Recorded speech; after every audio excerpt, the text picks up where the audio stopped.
Mean राशि वाले बंधु, आप सभी का स्वागत है, अभिनंदन करते हैं मीन मंथन यूट्यूब चैनल में। तो मीन राशि वालों, जरा ध्यान से समझिए। महीना परिवर्तित होने वाला है। कुछ विशेष ग्रहों की चाल, ग्रह गोचर आपके जीवन में महापरिवर्तन की शुरुआत करने जा रहे हैं। आपको इनका पूरा लाभ लेना होगा। ऐसे में आपको कोई भूल चूक, कोई गलती नहीं करनी होगी। गुंजाइश ही नहीं है कि आप कोई गलती करें और फिर उसकी सजा भुगतें और आने वाली खुशियां, आने वाला सौभाग्य बीच रास्ते से ही वापस लौट जाए।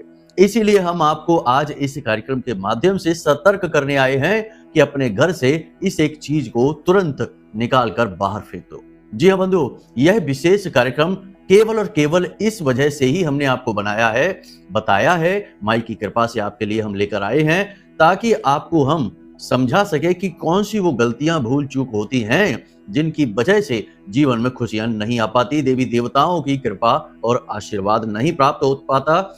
चाहे कुंडली में भले ही ग्रह नक्षत्र शुभ योग बना रहे हो, तब भी जातक को इसका लाभ प्राप्त नहीं हो पाता।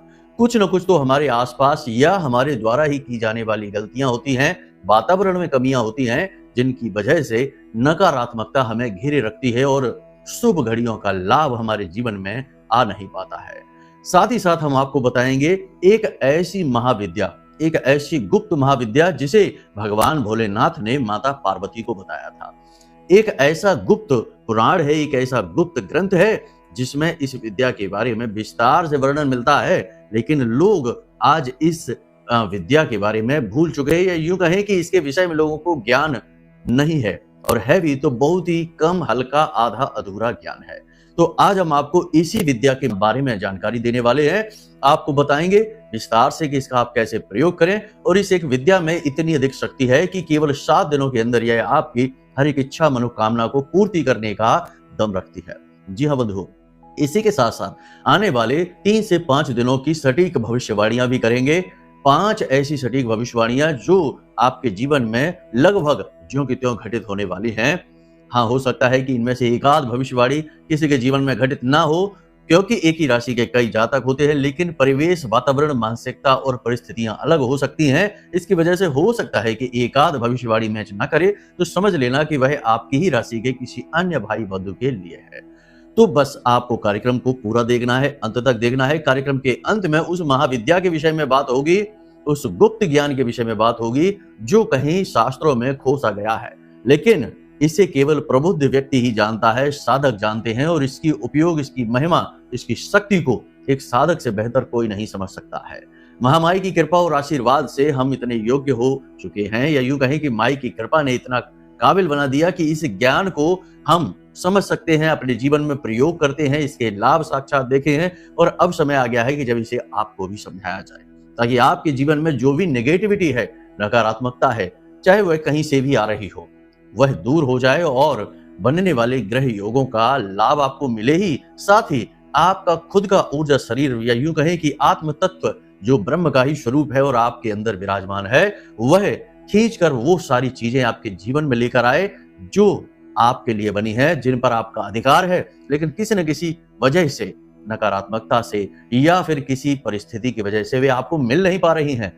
अब समय आ गया है कि अब वे सारी चीजें आपको मिलेंगी। तो बस पूरे धैर्य के साथ, ठंडे दिमाग से इस कार्यक्रम को देखना।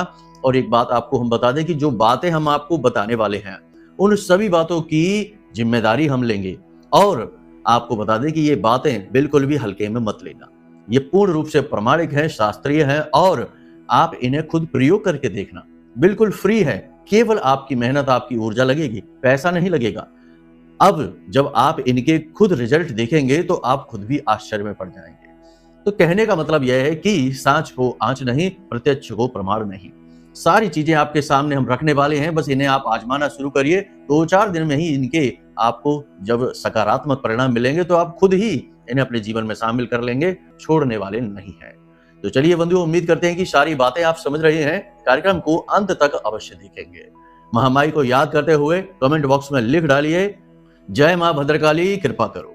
महामाई निश्चित तौर पर आपके ऊपर कृपा करेंगी, और कहेंगे हम कि आपके ऊपर माई ने कृपा कर ही दी है, तभी तो ऐसा शुद्ध विशुद्ध ज्ञान जो पूर्ण रूप से प्रमाणिक है आप तक पहुंच पाया है।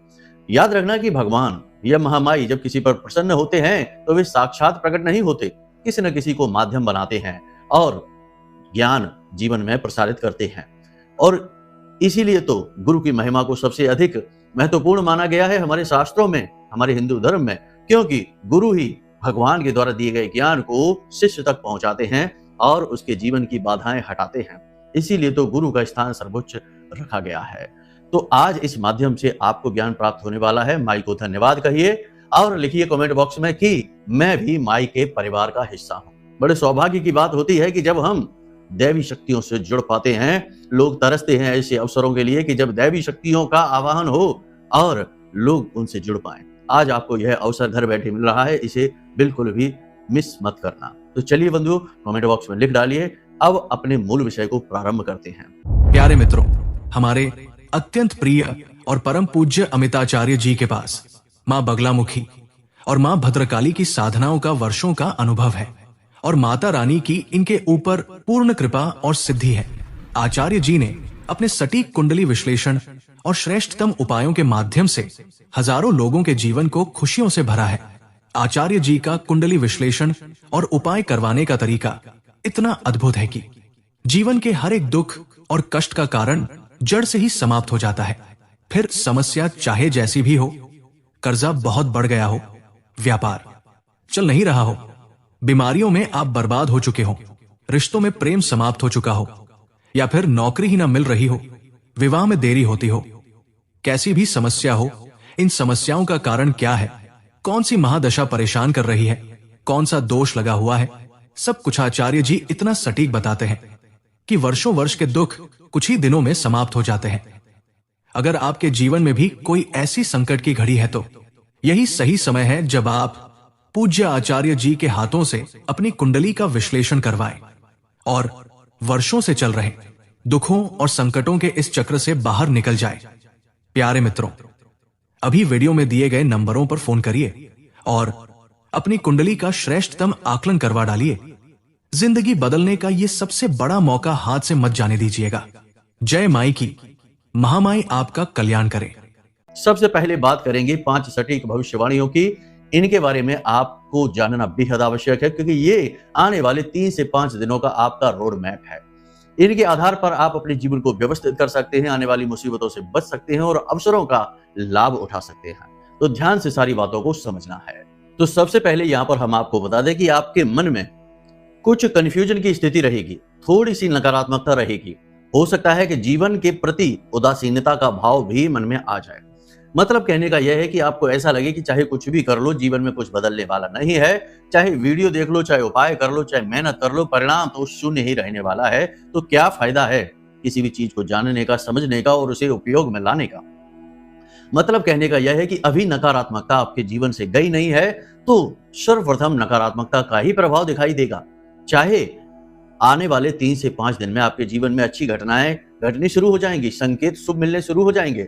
लेकिन यदि आप इस नकारात्मकता से चारों तरफ से घिरे रहेंगे, नेगेटिव विचार आपके मन में हावी रहेंगे, तो आने वाले शुभ पल, शुभ घड़ियां भी आपको दिखाई नहीं देंगी। तो हम आपको सलाह यही देंगे कि आने वाले 3 से 5 दिनों तक यह संकल्प मन में लें कि आप प्रतिदिन सुबह या शाम के समय मंदिर जाएं। और मंदिर जाएं तो केवल मंदिर ही जाएं। ये नहीं कि मंदिर में कोई मित्र यार मिल गया, कोई साथी मिल गया तो बैठ के गप्पे हाँकने लगे, राजनीति की बातें करने लगे, इधर उधर की बातें करने लगे। नहीं, मंदिर भगवान का घर है। दिव्य ऊर्जा का तेज प्रवाह होता है मंदिर में। तो हमारा धर्म है कि जब हम मंदिर जाते हैं तो वहां एक भक्त की तरह जाएं और भगवान से मिलने जाएं, जैसे एक छोटा बालक अपने पिता से मिलने जाता है और फिर वह पिता के सामने अपने दिल को खोलकर रख देता है। तो ऐसे ही आपको मंदिर जाना है, भगवान के सामने बैठना है, विग्रह के दर्शन करने हैं और अपने दिल की बातें दिल ही दिल में उन्हें बतानी है। कोई ढोंग नहीं, कोई दिखावा नहीं, कोई प्रचार नहीं और किसी से कोई मेल जोल नहीं। ठीक है, तो इस तरीके से मंदिर जाइए और जितना हो सके, जैसे आपकी क्षमता 5 रुपए की है, 10 रुपए की है, तो मंदिर के दान पात्र में कुछ अंश दान अवश्य करिए। अब कोई कहेगा कि मंदिर में दान करने की क्या जरूरत है। देखिए, आप मंदिर में दान कर रहे हैं, ये भाव मन में न लाइए। आप इस प्रकार भाव लाइए कि भगवान ने आपको जो भी कुछ दिया है, रुपए, पैसे, धन दौलत, सुंदर शरीर और रिश्ते नाते, जो भी कुछ दिया है, आप वो सब कुछ के लिए भगवान के लिए आभारी हैं कि भगवान ने आपको दिया है और भगवान की ही वस्तु भगवान को समर्पित कर रहे हैं।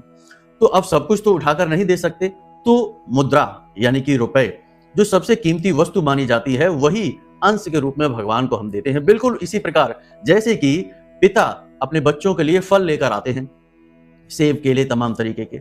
अब पिता के लाए हुए फल ही अगर कोई एक बच्चा छील कर अपने पिता के मुख में रखने लगे तो इससे पिता अति प्रसन्न होते हैं। पिता के ही लाए हुए फल हैं और पिता को ही समर्पित कर रहा है बालक, लेकिन बालक का भाव पिता को द्रवित कर देता है। ऐसे ही जब कोई भक्त भगवान को कुछ समर्पित करता है, चाहे प्रसाद रूप हो, चाहे दक्षिणा हो, चाहे छोटा सा मूल्य ही क्यों ना हो, इससे भगवान द्रवित होते हैं। याद रखना कि भगवान कोई वस्तु के भूखे नहीं है, भगवान भूखे हैं तो हमारे भाव के, भावनाओं से ही भगवान से जुड़ा जा सकता है। बाकी कोई मार्ग नहीं, कोई रास्ता नहीं है। तो ये एक विधि है बड़ी ही सरल, लेकिन इसमें भाव सर्वप्रथम। आप ये ना समझना कि आप कुछ दे रहे हैं। हम और आप भगवान को क्या दे सकते हैं? क्या हमारी कुछ क्षमता है? नहीं, केवल हम अपना भाव दे रहे हैं। और भाव के लिए, भौतिकता के लिए हमने धन को यानी मूल्य को, छोटे से एक सिक्के को जोड़ लिया है, क्योंकि मानव जो है वह माया के वशीभूत है, भौतिकता से जुड़कर ही आगे बढ़ सकता है। इसीलिए भगवान को भी मूर्ति स्वरूप में ही पूजते हैं, क्योंकि मूर्ति में भगवान, मूर्ति एक भौतिक वस्तु है और उसके अंदर भगवान के स्वरूप के दर्शन हम करते हैं। वैसे तो भगवान को किसी मूर्ति में कैद नहीं कर सकते, भगवान तो अनंत है, हमारी सोच बुद्धि से परे है, फिर भी भौतिकता की आवश्यकता रहती है। तो ये चीजें बहुत गहरी हैं और बहुत बड़ी हैं, विस्तार से समझाने में तो घंटों निकल जाएंगे। कार्यक्रम में समय की सीमा रहती है, इसलिए आप बात को पकड़ा ना करें। बहुत सारे लोगों के बड़े अजीब कमेंट आते हैं कि मंदिर में दान करने से क्या होगा, पुजारी लोग खा जाएंगे, ये करेंगे वो करेंगे। अरे आप इतना क्यों दिमाग लगाते हैं? क्या भगवान ने आपको जो भी कुछ दिया है उसमें दिमाग लगाया है कि आप कैसे प्रयोग करेंगे? आपको गाड़ी अगर मिल गई कहीं से, तो क्या भगवान ने ये सोचा कि आप हाईवे पर चलाएंगे, कच्ची सड़क पर चलाएंगे, तोड़ेंगे फोड़ेंगे? नहीं, बिल्कुल नहीं। तो आप इतना क्यों सोचते हैं? आप अपना कर्म करिए, अपना कर्तव्य करिए, बाकी ऊपर वाले पर छोड़ दीजिए, वो अपना कर्म करेगा। बात आपको समझ में आई हो तो आज से ही इस नियम को लागू जरूर कर लेना। जितनी भी नेगेटिविटी, नकारात्मकता जीवन में महसूस होती है, समाप्त हो जाएगी, और इसे समाप्त करना बेहद आवश्यक है, वरना अच्छा समय कब आएगा कब चला जाएगा पता भी नहीं चलेगा। एक जैसी कहानी आजीवन बनी रहेगी। दूसरी भविष्यवाणी यह रहेगी कि आने वाले 3 से 5 दिनों में आपके मन में जब पॉजिटिव एनर्जी, जैसे कि आपको हमने कहा, इसी प्रकार कुछ ना कुछ आप करना शुरू करेंगे। कोई योग करेगा, प्राणायाम करेगा, भगवान की पूजा घर में ही करेगा, विशेष भाव से करेगा, तो मन में शांति का भाव उत्पन्न होगा, मन अच्छा होगा और आप कुछ न कुछ उपाय, क्रियाएं अपने जीवन में करना शुरू करेंगे। भगवान को प्रसन्न करने के लिए, ग्रह नक्षत्रों को अपने अनुकूल बनाने के लिए कुछ न कुछ उपाय, क्रियाएं आप करना प्रारंभ करेंगे। ये बहुत अच्छी बात होती है कि जैसे दीपावली का पर्व आया तो हमने अपने घरों की सफाई की, तो इससे दीपावली का क्या लेना देना है? क्या माता लक्ष्मी आपके घर को देखने आ रही हैं? नहीं, माता लक्ष्मी को कोई फर्क नहीं पड़ता आप अपने घर को गंदा रखें, साफ रखें। केवल ये क्या है? ये स्वागत है, ये तैयारी है। ऐसे ही जब शुभ समय जीवन में आने को होता है तो हमें उसकी तैयारी करनी पड़ती है। आपके जीवन में अच्छा समय आ रहा है, इसकी तैयारी करिए। उपायों के माध्यम से, क्रियाओं के माध्यम से, चालीसा पाठ, कवच पाठ, आरती, भगवान का पूजन भजन, ये करना अति अनिवार्य है। इससे हमारा मन का जो घर है, यानी कि हमारा अंतर मन है, वह स्वच्छ होता है, साफ होता है और इसमें दिव्य शक्तियों का फिर वास होता है। आने वाले 3 से 5 दिनों में अंत में, यानी शुरुआत में भले ही नेगेटिविटी रहे, लेकिन अंत में आपके मन में सकारात्मक ऊर्जा का प्रवाह होगा, आपके शरीर में ऊर्जा का संचार होगा, नई सोच, नई विचारधारा आपके मन में उत्पन्न होगी। आपने जो ऐसे काम जो पुराने पिछले समय से पेंडिंग पड़े हुए थे, उन कार्यों के बारे में आप विचार करना शुरू करेंगे। कोई योजना है किसी कार्य को करने की, आपने सोच रखी थी लेकिन अभी पेंडिंग में पड़ा हुआ था, अब उस काम के बारे में आप सोचना शुरू करेंगे। कार्यों में गति आएगी, जीवन में गति आएगी और विवाद सुलझने शुरू हो जाएंगे, उनमें भी गति आएगी और आपके अनुकूल ही निर्णय आने शुरू हो जाएंगे। मतलब कहने का यह है कि अब आपका समय आ रहा है, इसका स्वागत आपको करना ही होगा। जो लोग व्यापार कर रहे हैं, छोटे व्यापारी हैं, उनके लिए भी अवसर अच्छे आ रहे हैं। उन्हें अपने व्यापार को बढ़ाने के अवसर मिलेंगे, पार्टनरशिप के ऑफर मिल सकते हैं, कहीं से फंड, कहीं से रुपए पैसे प्राप्त हो सकते हैं, लोन वगैरह के लिए अप्लाई किया है तो पैसे मिल सकते हैं, या फिर संभावनाएं ऐसी बनेंगी पूरी तरह से जिससे कि व्यापार आपका आगे बढ़ सकता है, उन्नति हो सकती है। याद रखना कि यदि आपको कर्जा ही लेना है, लोन वगैरह कुछ भी लेना है, तो उसका पूरा का पूरा भाग अपने व्यापार को बढ़ाने में ही प्रयोग करना, व्यक्तिगत खर्चों में उधार लेकर खर्चा नहीं करना, वरना यह बहुत ही ज्यादा खराब माना जाता है। इस तरह से मां लक्ष्मी का तो अपमान होता ही है, जीवन में भी नकारात्मकता आ जाती है, राहु नेगेटिवली एक्टिवेट हो जाता है। तो ऐसा आपको नहीं करना है।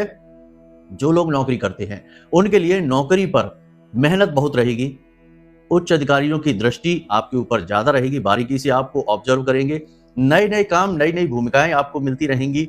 बार बार हो सकता है कि आपका काम बदले, आपकी योजना बदले, लेकिन ये सारी चीजें वैसे तो आपको परेशान करेंगी, मन में चिड़चिड़ाहट भरेंगी और थोड़ा सा आपके जो संतुलन है दिमाग का, शरीर का, आपकी व्यवस्था है वह भंग होगी, लेकिन आने वाले भविष्य के लिए ये बहुत अच्छा रहने वाला है। एक बात आपको और बता दें कि भले ही आपको अच्छा ना लगे या कुछ भी आपको वातावरण अच्छा ना लगे अपने कार्यस्थल पर, लेकिन आप मेहनत डट के करेंगे। आपका स्वभाव ही यही है कि जो काम आपको मिले उसमें आप डट के मेहनत करते हैं, पूरा प्रयास लगाते हैं और यही भावना आपको विजयी बनाने वाली है। आने वाले समय में आपकी उन्नति, तरक्की होने वाली है, आपका प्रमोशन होने वाला है और आपकी सैलरी वगैरह भी बढ़कर आपको मिलने वाली है। उच्च अधिकारी आपसे प्रसन्न हैं और आने वाले समय में और अधिक प्रसन्न होने वाले हैं, लेकिन सावधान रहना है कानाफूसी करने वालों से, सहकर्मियों से सावधान रहने की आवश्यकता है। कोई भी आपका सगा नहीं है, आपसे जलते हैं। आपकी कार्यशैली, भाषा शैली और आपके रहन सहन से जलने वालों की कोई कमी नहीं है और हर जगह ऐसे लोग मौजूद रहते हैं, चाहे वह आपका समाज, घर परिवार या कार्यस्थल क्यों ना हो। तो वहां पर आपको सावधान रहने की आवश्यकता है। काम से काम रखें, उतनी ही बात करें जितनी की आवश्यकता है और व्यक्तिगत जीवन की बातें किसी से भी शेयर ना करें, ये बहुत बड़ी भूल हो जाएगी। एक बात यहाँ पर हम आपको बता दें कि आने वाले 3 से 5 दिनों में, अंत के समय में आपको एक विशेष अवसर मिलने वाला है। व्यापारी हैं तो व्यापार को बढ़ाने का अवसर, बेरोजगार हैं तो नई नौकरी का अवसर और यदि नौकरी कर रहे हैं तो उन्नति प्राप्त करने का अवसर आपको प्राप्त होगा। यानी कि एक बहुत अच्छा चांस, गोल्डन चांस जिसे हम कहेंगे, जो जीवन को बदलने वाला होता है, ऐसा विशेष अवसर आपके जीवन में आ रहा है। ग्रह नक्षत्रों की चाल यह कह रही है और हमारी खुद की जो महामारी के द्वारा दी गई अनुभूतियां हैं वो भी इसी ओर इशारा करते हैं कि कहीं ना कहीं से आपके जीवन में एक बहुत बड़ा अवसर, गोल्डन चांस आ रहा है। इसे पहचान जरूर लेना, क्योंकि दिव्य शक्तियां जब किसी के जीवन को बदलना चाहती हैं तो सांकेतिक रूप से संपर्क करती हैं। सामने खड़े होकर आपको कौन क्या देने वाला है ये स्पष्ट नहीं है, परंतु आपको अवसर अवश्य प्राप्त होगा। तो संकेतों को पहचान लेना और बहुत ही शांत मन से रहना है। 3 से 5 दिनों में अपने मन को विचलित नहीं होने देना है, किसी से बहस नहीं करनी है, किसी से झगड़ा नहीं करना है। यदि ऐसी स्थिति बने, जो कि जरूर बनेगी, तो आपको शांत रह जाना है, उस माहौल, उस जगह को छोड़ देना है। अपने मन में हलचल नहीं मचने देनी है, मन को शांत रखना है। और अगर आप चाहें तो अपने मन को शांत करने के लिए कुछ अभ्यास कर सकते हैं, जैसे कि आंखें बंद करके और इस तरह से मुद्रा लगाएं। इसे ज्ञान मुद्रा कहते हैं। इसमें अंगूठा हमारा मंगल होता है और तर्जनी हमारी गुरु होती है। तो जब इन दोनों को मिला देते हैं तो ये ज्ञान मुद्रा बनती है। तो दोनों को मिला देते हैं और बीच में थोड़ा सा सरसों का तेल लगाकर इस तरीके से हम मलेंगे और आंखें बंद करके ध्यान मुद्रा में बैठेंगे इस प्रकार से और मंत्र बोलेंगे, ओम अंग अंगारकाय नमः, ओम अंग अंगारकाय नमः।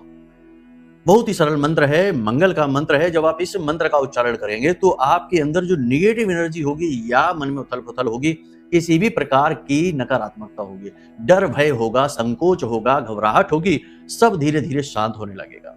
किसी भी प्रकार का विचार उस समय आपको मन में नहीं लगाना है। बहुत ही शक्तिशाली क्रिया है। इससे हमारा चंद्रमा अनुकूल होने लगता है, मंगल हमारा अनुकूल होने लगता है। और याद रखना कि जिसका मंगल और चंद्रमा दोनों अनुकूल हो गए, वो व्यक्ति कुछ भी कर सकता है।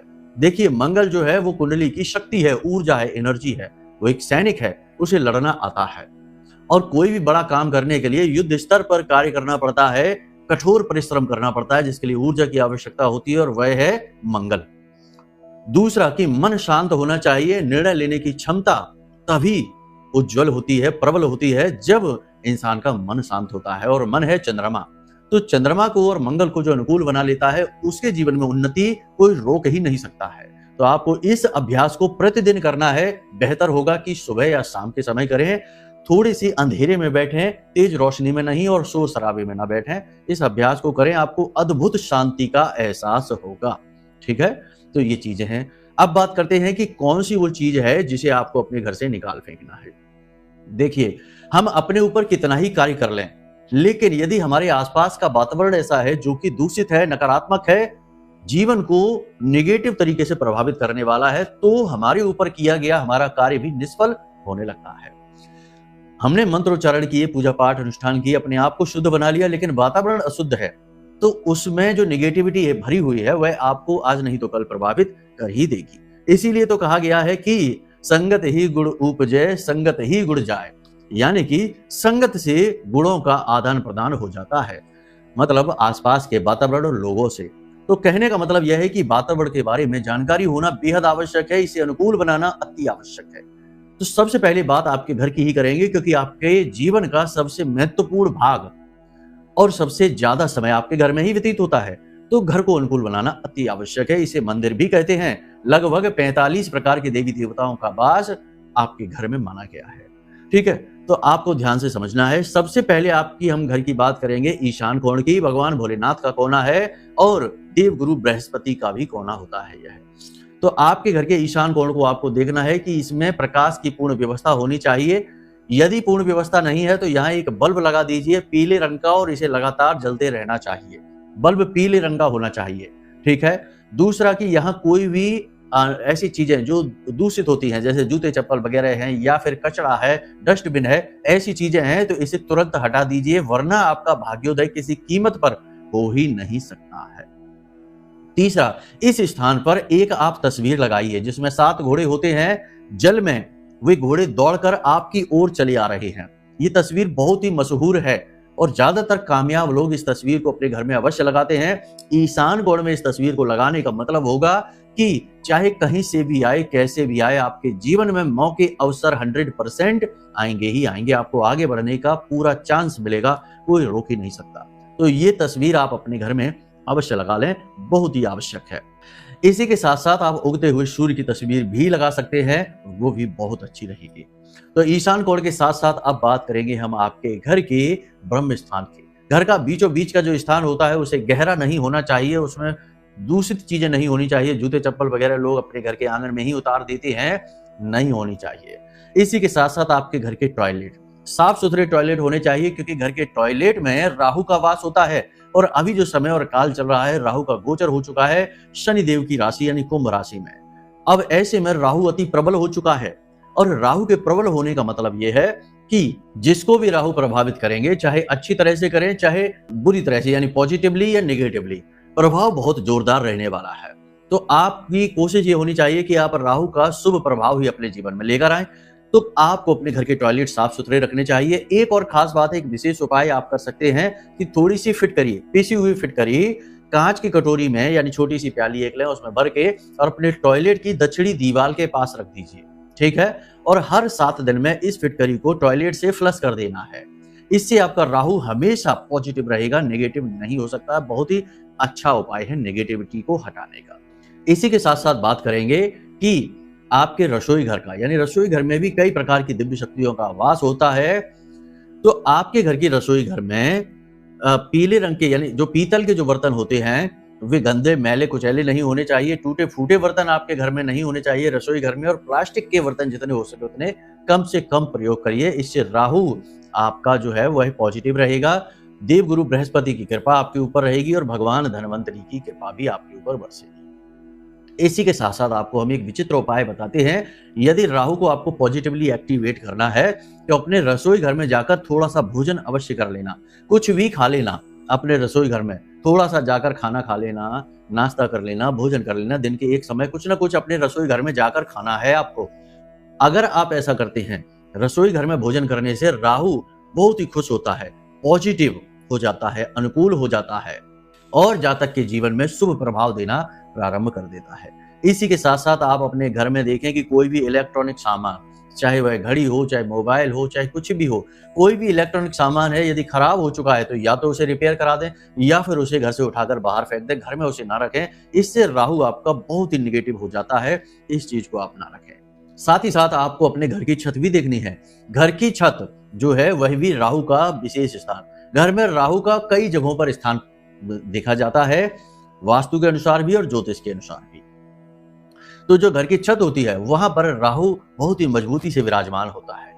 ऐसे में लोगों की आदत ये होती है कि घर के छत पर कूड़ा कचरा इकट्ठा कर देते हैं, टूटा फूटा सामान, फर्नीचर डाल देते हैं। तो सड़ी हुई लकड़ी, जंग लगा हुआ लोहे का सामान या कोई भी टूटा फूटा कबाड़ का सामान यदि आपके घर की छत पर रहता है, राहु से आपको कभी पॉजिटिव रिजल्ट नहीं मिलेंगे। राहु आपको बर्बाद कर देगा, मिट्टी में मिला देगा। तो घर की छत पे से आप कचरा जो भी कुछ है उसे हटाइए, कूड़ा कबाड़ का सामान है उसे निकाल कर बाहर फेंक दीजिए और घर की छत पर आप झाड़ू लगाकर साफ सुथरी उसे जरूर बना दीजिए। उसे अच्छी तरीके से साफ सुथरा रखेंगे, चमका कर रखेंगे, आपका राहु पॉजिटिव रहेगा। तो ये सारी बातें हमने आपको सामान्य तौर पर बता दी है, लेकिन अब हम आपको बताने जा रहे हैं उस एक चीज के विषय में जैसे आपको अपने घर से निकाल कर बाहर फेंकना है, मादक पदार्थ। बहुत से लोगों की आदत होती है कि शराब, जिसे वारुड़ी कहते हैं, बहुत से लोग इसे सोमरस कह देते हैं, लेकिन ये अल्प ज्ञान है। सोमरस एक बहुत ही दिव्य पेय हुआ करता था जो देवी देवता ग्रहण करते थे, जिससे वे चिर यौवन रहा करते थे। तो सोमरस तो बहुत ही, आयुर्वेद में भी इसका वर्णन मिलता है, बहुत ही दिव्य पेय है। लेकिन ये जो शराब है ये सोमरस नहीं है, इसे वारुड़ी कहते हैं। समुद्र मंथन में जो 14 रत्न निकले उसमें से एक रत्न यही भी था, लेकिन इसे राक्षसों ने ग्रहण कर लिया। देवताओं से इसका कोई वास्ता नहीं है, यानी कि जहां पर वारुड़ी होगी वहां देवता नहीं राक्षस रहेंगे। अब राक्षस कौन है? राहु है। और कुछ कुछ राक्षसी गुण शुक्र और शनि में भी देखने को मिलते हैं। तो आपके घर में यदि शराब रखी है, अब चाहे उसका उद्देश्य कुछ भी हो, दवा के लिए, बहुत से लोग दवा के लिए रख लेते हैं कि ऐसा मान्यता है, मानते हैं लोग, प्रयोग भी करते हैं कि बच्चों को सर्दी जुकाम बुखार होगा तो थोड़ी सी आधी ढक्कन शराब दे देंगे तो उससे वो ठीक हो जाएंगे। या फिर बहुत से लोगों को शौक होता है इस चीज को रखने का, लेते भी हैं लोग सुबह शाम जब भी उनकी इच्छा। तो ये तो गंदी बातें हैं, गलत चीजें हैं। मतलब कि आपके घर में वारुड़ी किसी भी कीमत पर नहीं होनी चाहिए, एक बूंद भी नहीं इसकी। अगर यह आपके घर में है तो 100% राक्षस भूत प्रेत पिशाच आपके घर में घूमेंगे, देवता तो किसी भी कीमत पर नहीं रहेंगे। और सबसे बुरी बात यह है कि लोग इसे अपने सोने वाले कमरे में, यानी अपने बेडरूम में रखते हैं, ड्राइंग रूम में रखते हैं। ये बहुत ही गलत होता है। यहाँ पर दिव्य शक्तियों का प्रबल प्रवाह होता है। यहाँ पर इन चीजों का रखना तो मतलब अपने विनाश को आमंत्रण देना है। तो आपके घर में यदि ये चीज रखी हुई है, कोई भी मादक पदार्थ, नशीला पदार्थ, उसे निकालकर बाहर फेंक दो, बहुत ही गलत है ये। अब हमने आपको बताया था कार्यक्रम की शुरुआत में कि स्वर विज्ञान है, यानी कि एक बहुत ही शक्तिशाली विद्या है। तो एक प्राचीन काल का ग्रंथ है जिसका नाम है शिव स्वरोदय। इस ग्रंथ में भगवान भोलेनाथ माता पार्वती को बता रहे हैं कि इंसान के जो शरीर है, जो ये संचार होता है, यहाँ जो प्राण वायु है उसी की वजह से यह शरीर में आत्मा वास कर पाती है। यदि प्राण वायु यानी कि श्वसन क्रिया रुक जाए तो प्राण शरीर में रह ही नहीं सकते हैं। यानी वायु के माध्यम से प्राणों का प्रवाह हमारे संपूर्ण शरीर में होता है और उसी से हमारा ऊर्जा शरीर भी प्रबल होता है। इसीलिए आपने देखा होगा कि यदि आपका मन घबरा जाता है तो आपकी श्वास आधी हो जाती है और जल्दी जल्दी आने लगती है, और जब मन शांत होता है आपका तो आपकी श्वास पूरी जाती है नाभि तक और धीमी सांस होती है। यानी कि आपके प्राणों की, यानी श्वास की गति पर निर्भर करता है कि आपके प्राणों की स्थिति क्या है आपके इस शरीर में और आपका ऊर्जा शरीर कैसा है। तो ये स्वर विज्ञान है। इसके बारे में चीजें लोगों को बहुत ही कम पता है, लेकिन ये बहुत ही शक्तिशाली है। इसके बारे में विस्तार से हम अपने अगले कार्यक्रम में बताएंगे, लेकिन अभी फिलहाल आपको ये बता देते हैं कि हमारे जो ऊर्जा शरीर है उसमें 3 नाड़ियां होती हैं, ईड़ा, पिंगला और सुषुम्ना। ईड़ा नाड़ी को सूर्य नाड़ी कहते हैं, पिंगला को हम चंद्र नाड़ी कहते हैं और सुषुम्ना नाड़ी को हम प्राण नाड़ी कहते हैं। अब हमारी प्राण ऊर्जा सुषुम्ना नाड़ी में बहती है और ईड़ा और पिंगला की शक्ति से वह ऊपर उठती है। कहने का मतलब यह है कि यदि आपकी दाहिनी नाक से श्वास बाहर आ रही है तो सूर्य स्वर चल रहा है, बाईं नाक से श्वास बाहर आ रही है तो चंद्र स्वर चल रहा है, और यदि दोनों नाक से श्वास बाहर आ रही है, जो कि बहुत ही कम समय के लिए होता है, मुश्किल से 5 से 7 मिनट के लिए, और दिन में हर 6 घंटे में एक बार ये स्वर बदलते हैं, उस समय ये बीच में यानी कि दोनों नासिकाओं से एक बराबर मात्रा में श्वास बाहर आती है, तब सुषुम्ना नाड़ी सक्रिय होती है, यानी हमारे प्राण ऊर्जा अति प्रबल हो जाती है। वही समय है जब आप किसी भी चीज को अपने जीवन में आकर्षित कर सकते हैं। जी हाँ, ये आकर्षण की विद्या है। आपकी यदि कोई इच्छा मनोकामना है तो आप दिन में चेक करते रहिए श्वास बाहर छोड़कर। जब भी दोनों नासिकाओं से बराबर मात्रा में श्वास बाहर आ रही है तो थोड़ी देर के लिए आंख बंद करके बैठ जाइए और मंत्र उच्चारण करिए, ओम क्लीम। ध्यान से सुनिए, ओम क्लीम। इस मंत्र का आपको उच्चारण करते हुए अपनी उस इच्छा मनोकामना को पूरी होते हुए विजुअलाइज करना है, यानी देखना है कि आप नौकरी चाहते हैं तो आपकी नौकरी लग चुकी है, बिजनेस में तरक्की चाहते हैं तो आपका बिजनेस बहुत बड़ा हो चुका है, किसी भी प्रकार का रिश्ते नाते में यदि खराबी है, पति पत्नी के बीच विवाद है, तो आप यदि उन्हें अपने जीवन में लाना चाहते हैं तो इसी प्रकार की आप परिकल्पना करिए। ये परिकल्पना जो है इसे धारणा कहते हैं, और धारणा जितनी प्रबल होगी और सही समय और काल पर की जाएगी तो वही हमारे जीवन की वास्तविकता बन जाती है। इसीलिए वेदों में कहा गया है कि यत पिंडे तत् ब्रह्मांडे, जैसी आपकी मनोदशा वैसी ही आपकी बहिर्दशा यानी कि परिस्थिति। मन स्थिति जैसी वैसी परिस्थिति। कहने का मतलब यह है कि आप इसका प्रयोग करके देखिए, 7 दिनों में आपकी इच्छा मनोकामना पूरी होनी शुरू हो जाएगी। इसके विषय में विस्तार से हम अपने अगले कार्यक्रम में बताएंगे। तो उम्मीद करते हैं कि जो बातें हमने आपको बताई हैं वे आपके जीवन में बहुत बड़ा योगदान देने वाली हैं, क्योंकि बातें श्रेष्ठतम हैं और इन बातों का प्रयोग करके आप अपने जीवन में तरक्की करेंगे, आगे बढ़ेंगे। अब यदि आपके जीवन में बड़ी अड़चनें हैं, लंबे समय से पीड़ाएं चली आ रही हैं, रुकने का नाम नहीं ले रही हैं, तो आप कुंडली का विश्लेषण करा सकते हैं। हम आपकी कुंडली के योग युतियां, दोष और जो भी अनुकूलता प्रतिकूलताएं हैं सबके बारे में आपको विस्तार से बता देंगे। कुंडली के अनुसार सटीक उपाय आपको दे देंगे। फिर आपके जीवन से हर बाधा हट ही जाएगी, तो फिर क्यों नहीं ईश्वर की कृपा आएगी। हजारों लोगों ने इसका लाभ ले लिया है, अब आप भी ले सकते हैं। वीडियो में दिए गए नंबर पर आप फोन करिए, आपको सारी जानकारी प्राप्त हो जाएगी। तो चलिए बंधु, आज के कार्यक्रम को यहीं विराम देते हैं। हमेशा हंसते रहिए, मुस्कुराते रहिए, सकारात्मक रहिए, महामाई पर अपनी आस्था और विश्वास बनाकर रखिए, क्योंकि आपका उद्धार तो वहीं से होना है। तो प्रेम से बोलिए जय माई की। हमारे प्रिय और परम पूज्य आचार्य जी ने अपनी साधनाओं के अनुभवों पर आधारित शक्तिशाली उपाय और क्रियाओं के माध्यम से हजारों लोगों के जीवन को पूरी तरह से बदला है। आचार्य जी के द्वारा बताया गया हर एक उपाय इतना सटीक और कारगर होता है कि जो भी इसे पूरे भाव के साथ कर लेता है उसे साक्षात महामाई की कृपा और आशीर्वाद प्राप्त हो जाती है। इसलिए निसंकोच इन उपायों को पूरे भाव के साथ करिए, आपका कल्याण होगा। जय माई की।